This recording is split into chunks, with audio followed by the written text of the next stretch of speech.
here we go again.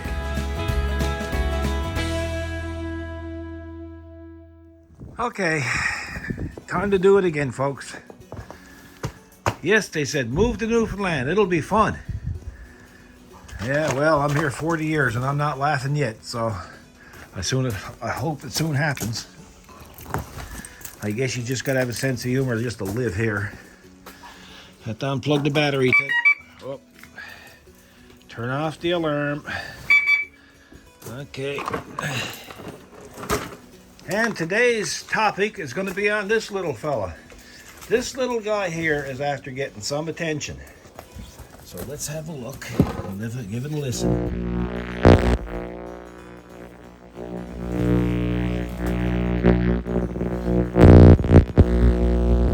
Picking that up because I can't really hear it much out this way. Anyway, gonna get the tractor going, let her warm up, and then we'll have a conversation about rodents. Okay, killer should be warmed up now. Blowing snow. Oh, it's an awful morning. So, gotta watch where I'm walking because it was raining all yesterday. The snow came again last night. So, it's gonna be slippery. You can see the water.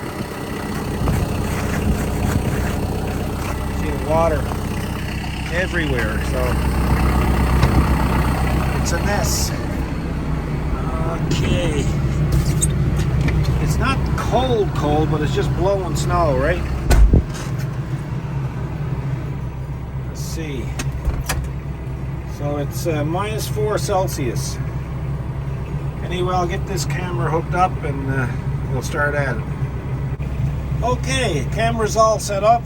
I got an external battery put in my pocket with the cord. There you can see it there. And you might say I'm a bit wired today. Excuse the pun. Anyway, today our topic is tractors and rodents. And what I mean by rodents, I mean the four-legged kind, not the two-legged kind. Because I have met a lot of two-legged rodents. But today we're going to specifically stick with the four-legged ones. So when I get situated here now in a second, we'll chat about that. The iPhone is on that long arm that I showed you in the last video, and it's about 6 inches away from my dog. But the audio should be pretty good.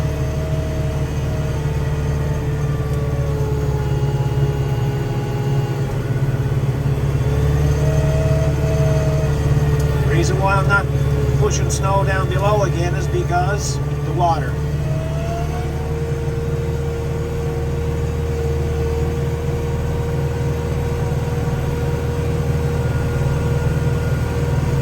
The first cut you'll get an idea then how deep the snow is.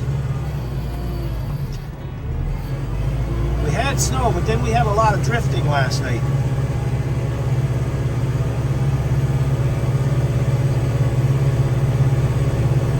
So with the wing roll, it looks about a foot deep, but it's not a foot deep. I'd say it's about 8 or 9 inches deep.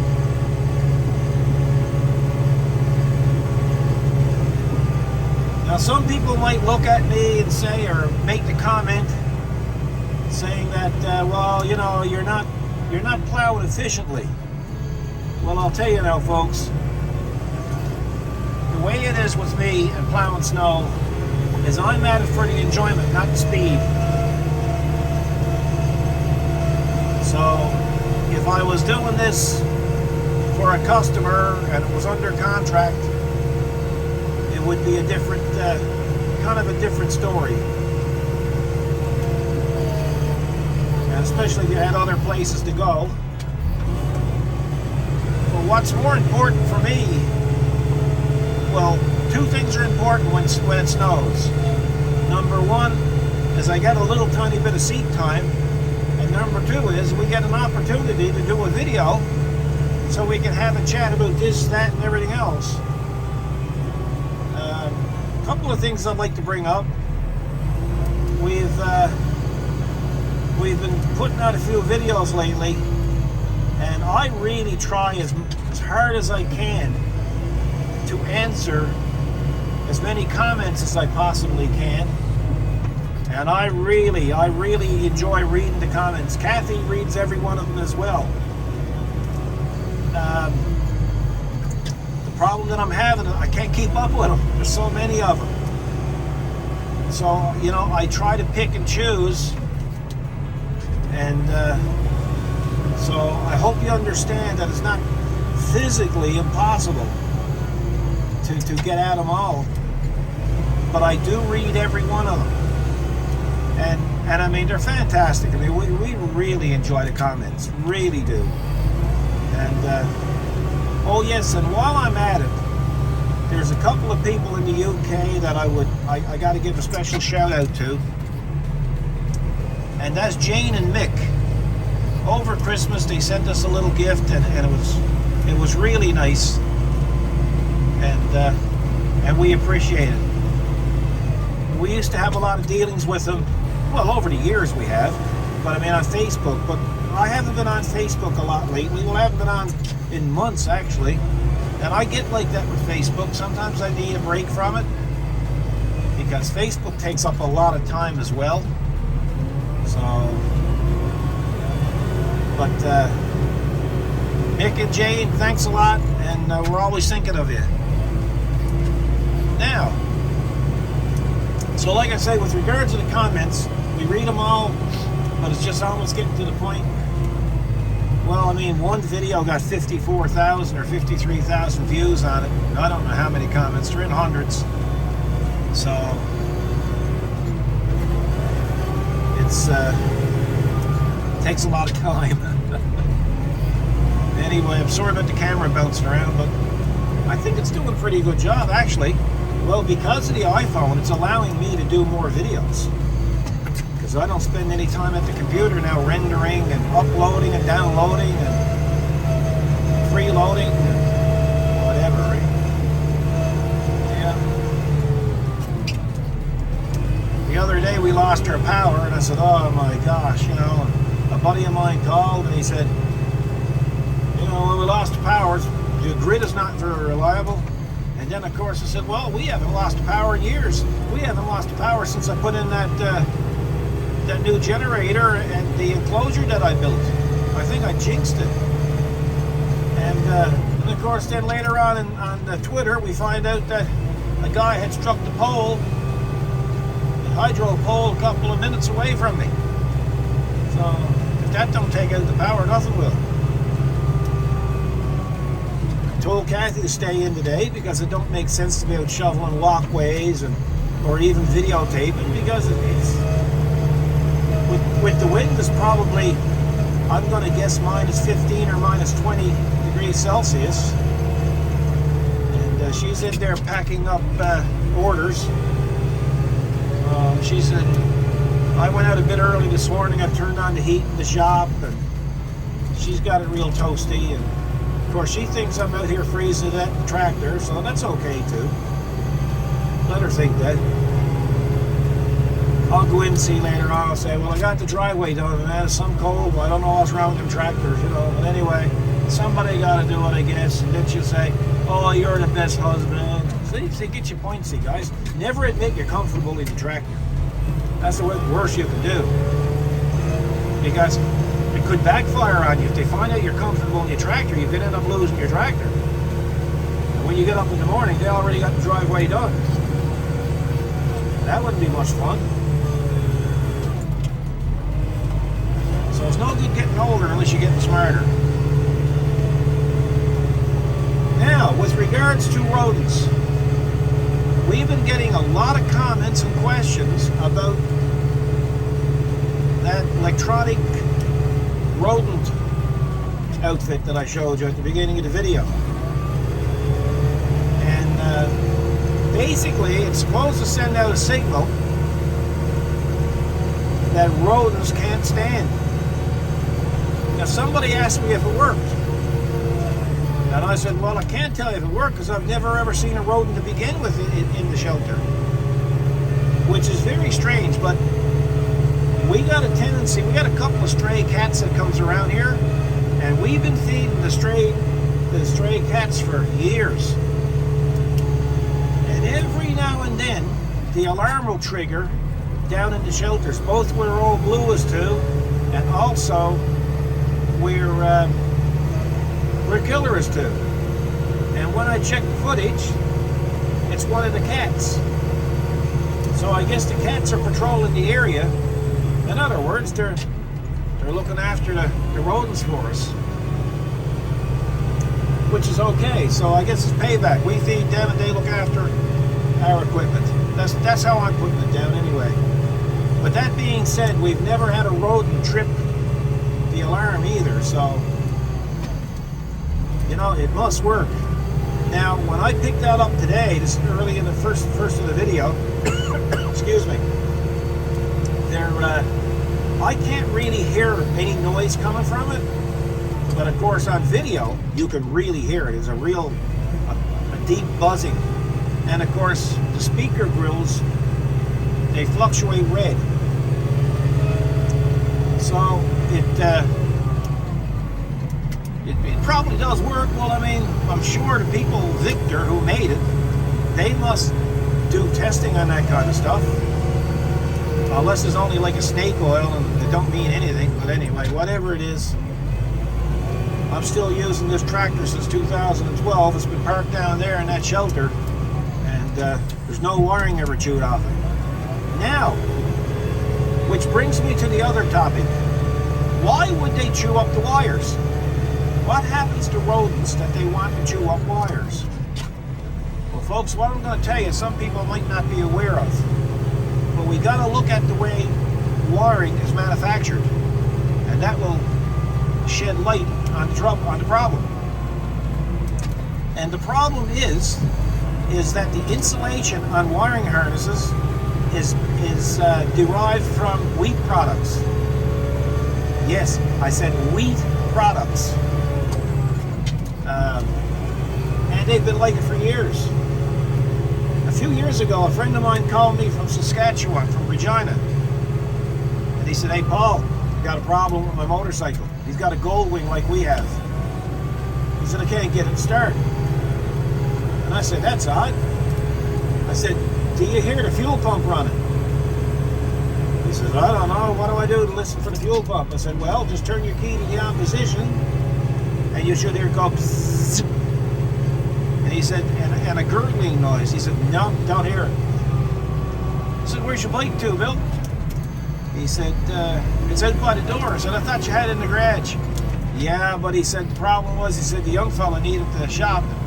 So," he said, "there's only room for one vehicle or one bike, because a gold wing takes up a lot of room." I said, "Well, Bill, I'm going to tell you, you do that test, call me back, let me know what you find." So he called me back. He said, "No, don't hear the fuel pump." I said, "Well, okay, here's what you got to do. You got to pull the seat. There's 2 bolts. Pull up the seat, and under the seat, midway, you're going to see a relay center." And I said, "Under that relay center, that pulls up, you're going to see a wiring harness. Tell me what you see." He called me back. He said, "It's going to be an insurance job." I said, "You got mice?" He said, "Yep, they crawled up under the seat." He said, there's poop everywhere. And he said, the harness is chewed almost in half. So he said, "Now why would they go there?" And I said, "Well, because they think the wiring is food." And he said, "Why would they think the wiring is food?" "Because," I said, "it's derived from wheat products." Now he said, "Why would they make wiring harnesses and wheat products?" And of course that brings another question, which is, why do they make them out of wheat products? And the reason why wiring, and pretty well everything else now in vehicles, tractors, and whatever, is made out of wheat product is because it's biodegradable. It breaks down faster. So in other words, folks, these tractors and your new vehicle and whatever, No matter if a rat gets at it or a squirrel gets at it or whoever gets at it, it's never going to last because they're designed to biodegrade. And why did they do it like that? Because instead of having to put everything on the wasteland or the field, now a lot of it'll degrade on its own, biodegrade on its own, become part of the environment. It's a lot cheaper for the environment, a lot better for the environment, and a lot cheaper for governments to look after. It's more efficient this way. And some people might say, well, when did they start doing that? Well, if I told you back as far as 1912, I wouldn't be telling you a lie. Henry Ford experimented with biodegradable wheat products back in 1912.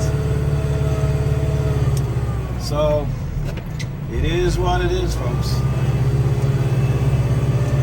Do you know, not only wheat products, but here's a kicker, now they're experimenting with vegetables. Some Formula One cars got steering columns that actually are made of carrots. I know, guys, I'm not making this stuff up. I'm telling you, I'm not making it up. You can Google it. You'll find it a very interesting. Oh, it's some slippery here. Anyway, I'm trying to concentrate. I think I'm concentrating more on the video than I am operating the tractor. But anyway, yeah, so this has been going on since 1912. Well, I personally have seen a program on TV probably about 10 years ago where Ford was actually growing parts for vehicles. They had a petri dish and it's the same shape as the part, and the part was actually growing in the dish. Now what I mean about the part growing in the dish, hang on guys, you're all starting to collapse on me here now. Hang on, see if I can straighten you away here. This might not be perfect, but hey, is what we got to work with. So yeah, so they would put in their lab, they would put the mold down and fill it up with, I guess, a food source. And after so many weeks, it was ready to become a part. Now I think one of the vehicles they were experimenting with at the time was the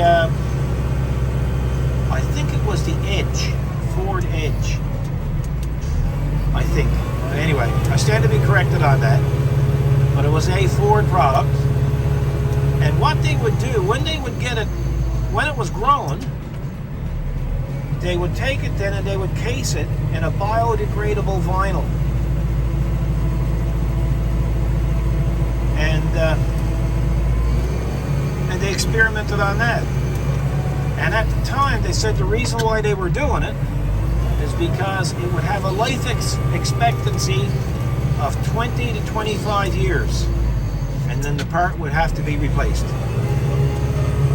And some of them could even degrade faster. So, folks, the future of antique cars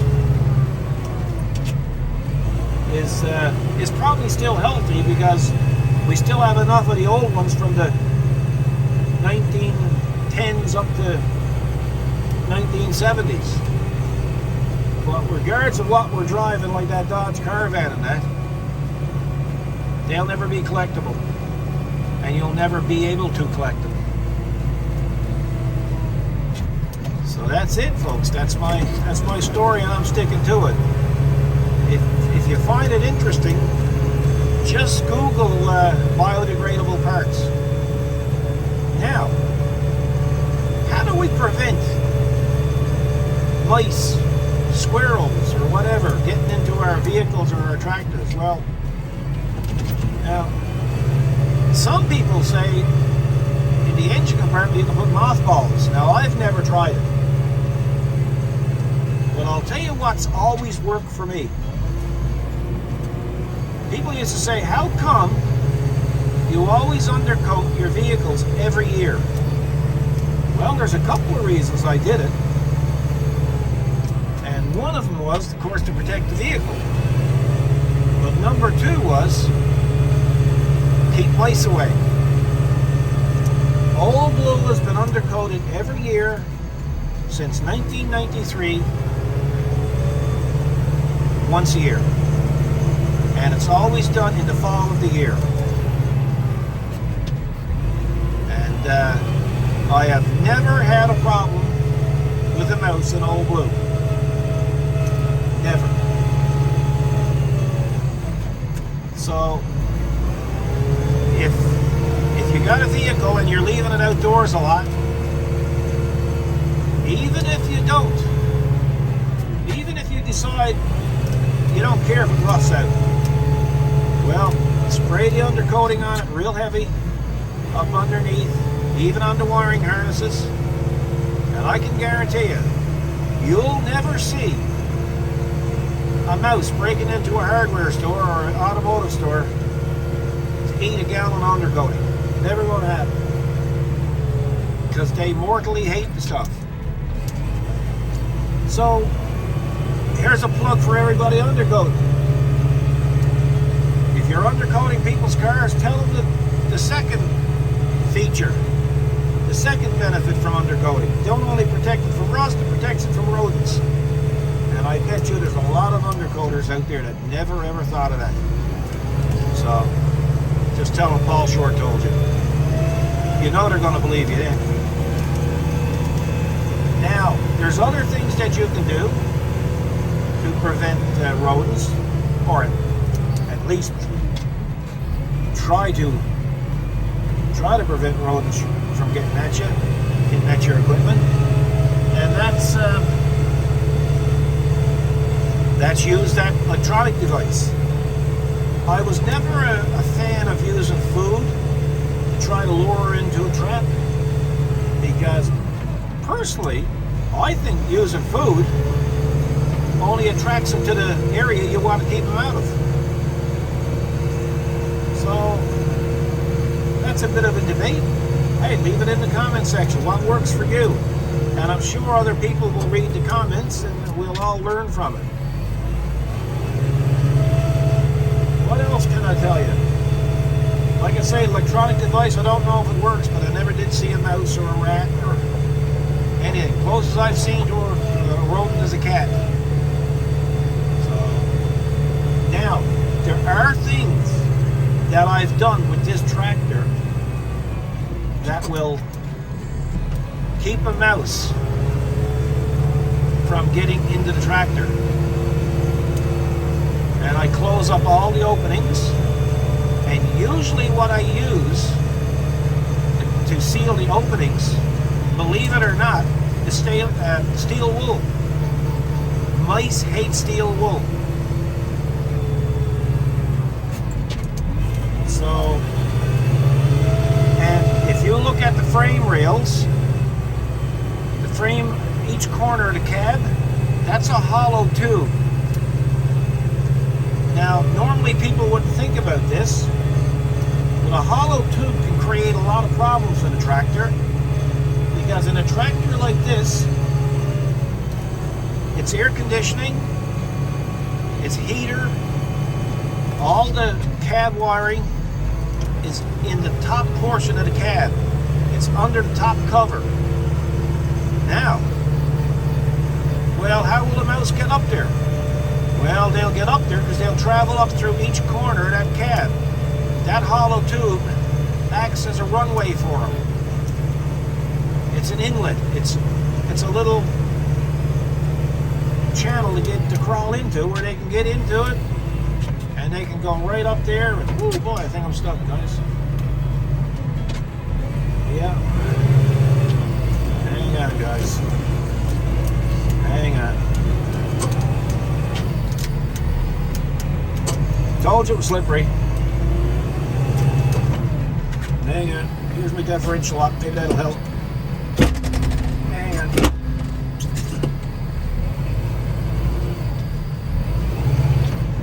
Okay. Can't get in there. So we'll do it this way.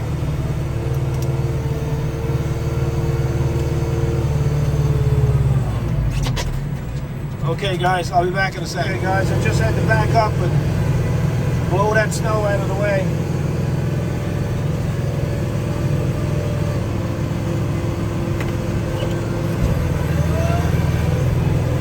Okay. Yeah, so those channels on each corner of the cab, what you can do with that is you can put steel wool, just stuff it up in the bottom of the rail, and I can guarantee you, they will never try to go that route. It'll never happen. So that's a little tech tip for you.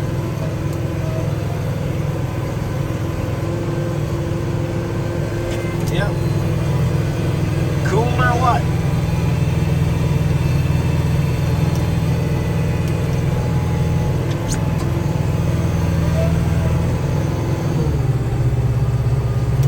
I can throttle down now. Some people ask me too, how come the tractor is almost at idle when you're plowing? And the reason why it is because these tractors have what they call auto throttle on them. So when I take my foot off the HST pedal, it goes to idle. The more I speed up, the more power it needs, and the more power it gives me. So it's a really good feature. It's a really good fuel saver too, actually. I really didn't want to go plowing snow today. I got a lot of work to do, but hey, like I say, it's a chance to do another video for you, and we can have a chat. So what I'm going to do with the electronic mouser thing there from Victor, I'm going to put a link in from where I bought ours, which would be at Home Depot, but it's here in Canada. So I guess Home Depots in the States will have it too, or maybe down in the States you might be able to buy that at a drugstore. I don't know. But anyway, it's just one of those things. So what I'm going to do is I'm going to continue on and finish up my snow clearing. And what I'll do then is I'll come in and upload the videos for you. Because I'm telling you, it's really slippery here, guys. I really got to concentrate on what I'm doing, or I'm going to limb something out.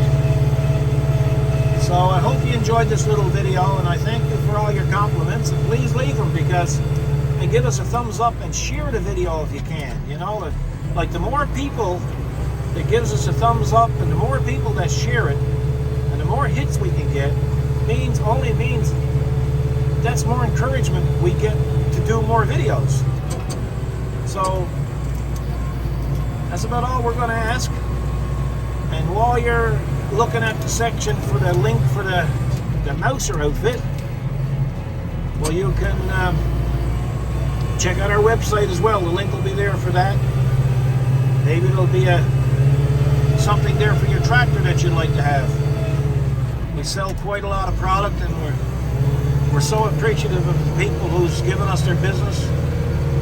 It's kept us going, I'll tell you. And just yesterday we must have had about 10 emails come in about how much they enjoyed our accessories, so it's quite nice. So I'm going to back up here, and then I'm going to back down there, and I'm going to blow that out of the way, and then I'm going to end up in the shop. I'm going to upload, edit this and upload it. Hopefully somebody will get some enjoyment out of it today. So for everybody that's been following us and watching us, as you know, I greatly appreciate it. We thank you greatly for your for following us. Thank you for your comments, your kind comments, and we'll see you in the next video, folks. You guys take care. God bless.